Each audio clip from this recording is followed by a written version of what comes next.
In here, it's the control room. Now I've done a lot of videos and things in here, and a lot of people have seen it, but 827, at the moment it's kind of just holding my, this is a toolbox, by the way. It's got little tools in it, but it says cookies.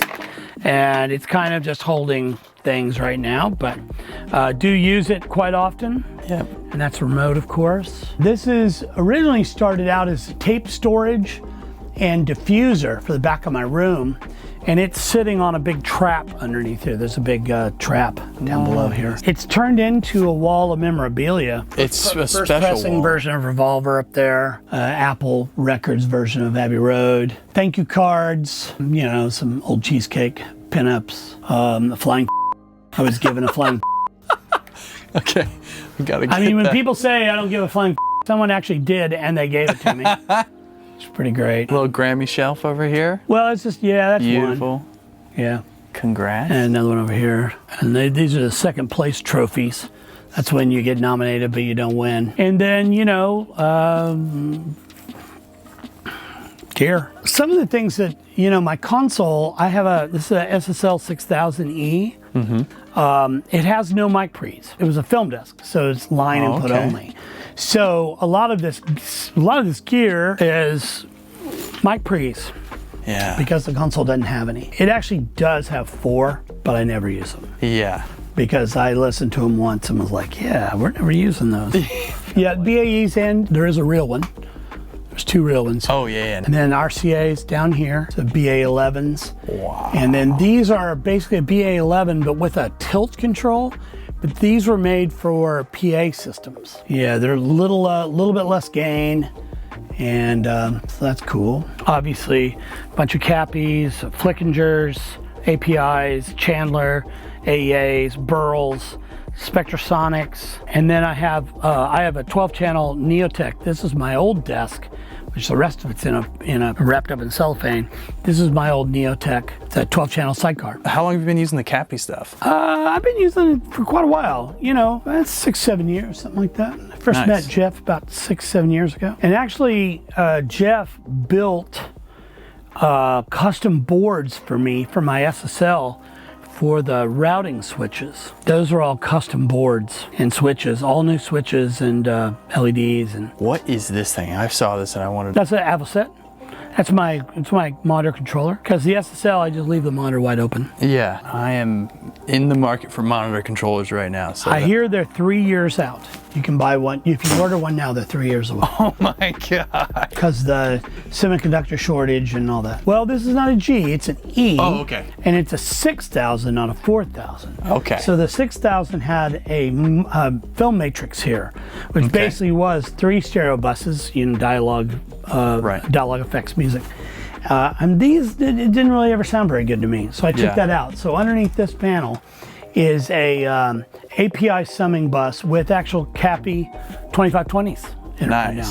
Okay. Yeah, that Jeff Steiger made. So it is a custom console to me. You have this Sound Anchor, what's it called? DAW workstation or something like that? I think it's just called DAW workstation. This thing is like one of the most industrial, probably can't see it very well, but yeah, I have 2 of them. Yeah, it's great. I just had re-umbilicaled this, so I haven't quite got all this sorted out, but the one of the optical Thunderbolt cables that I had stopped working.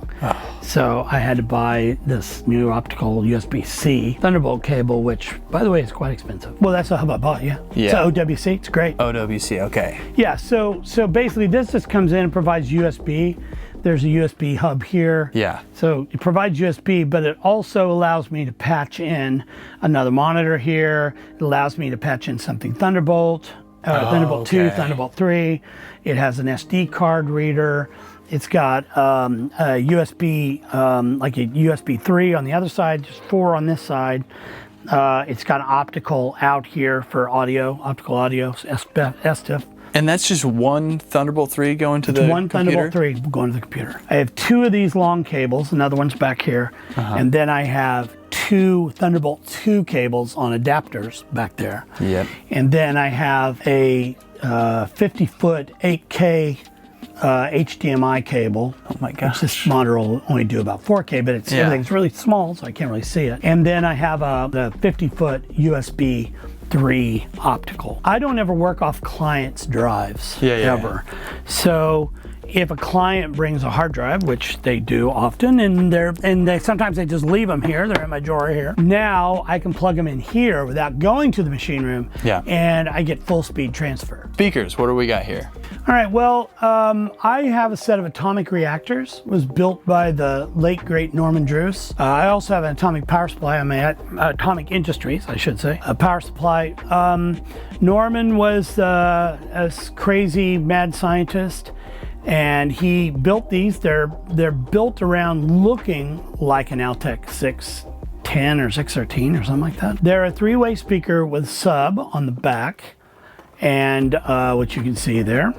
Wow. They're really amazing for just a 2-way speaker. There's only a crossover on the sub.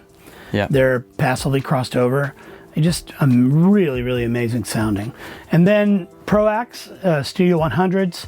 I have 3 sets of these. I've been using these for 15 years, pretty much. Wow. And then NS10s. These are my original NS10s I bought in 94, something like that. And they've never been reconed or redrivered.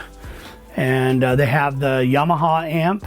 And the cool thing about the Yamaha amp they're running is that the very first PA system that I ever worked with, about 10 years after it had been sold off, I found that amp from that PA system. No way. And it was a Yamaha 2200, and I bought it, and I am using it to this day. What are you using this iPad for? Oh, it's just a Pro Tools control.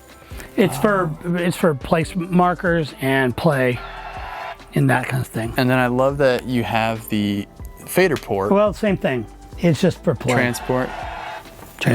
But what's nice is that, you know, I have a couple clients who really love their car. And so I'll set up audio movers, stream it to my phone, and then I'll take the iPad and we'll go out back and I'll hit play with the iPad out back. It streams the audio movers in their car. Yeah. They listen in their car and they're like, can you bring the vocal up a little bit? And I can, yeah, I can.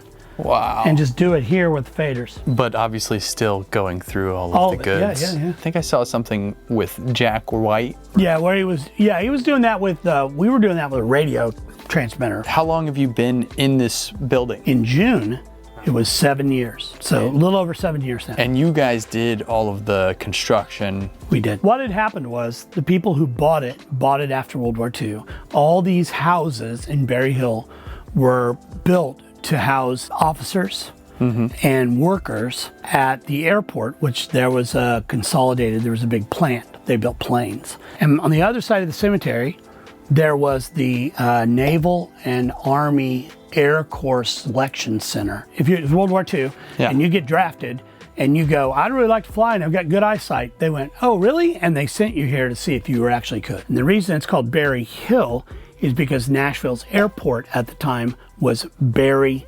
Field. And then later it became Nashville Airport. The airport code, if you ever fly into Nashville, is BNA. That's Berry right. Nashville Airport. This was outside of Nashville. This was not Nashville at all. Right. And they have their own laws and zoning. And one of the things is they zoned all of Berry Hill mixed use. So Berry Hill can be residence. Oh, right. It can be a business. That's right. There's 400 permanent residents and there's 53 studios. Wow. In 1 square mile. I was really curious when I saw how you were using pedals. You had sort of them stored. Yeah, they're stored on the side here. These are my frequently used. They're on the side here. This side of this is all Velcro. And so I can pull one off. And I've got, tape echo on here. I've got some stuff back here. So you can, let's say, line out Pro Tools, right? Or send from the desk or something? From a desk. Yeah. Comes from radio up here, and then comes down into, there's 2 loops. So and I can just patch whatever I want here. And then like the flanger doubler has ins outs on the front. And then I made this Sans amp with an output. So like I can patch right in. Yeah. This is actually XLR. This is the plasma rack. It's really great. That's awesome. And you got the classic Uris. Yeah, 1166. Beautiful. Yep. Have you used this much? I haven't used it yet. Just got them. I'm excited. And I got the delay too somewhere around here. Okay, and then you got the little labs. Yeah. So you can kind of I have 2 of those. Split it out everywhere. Yep.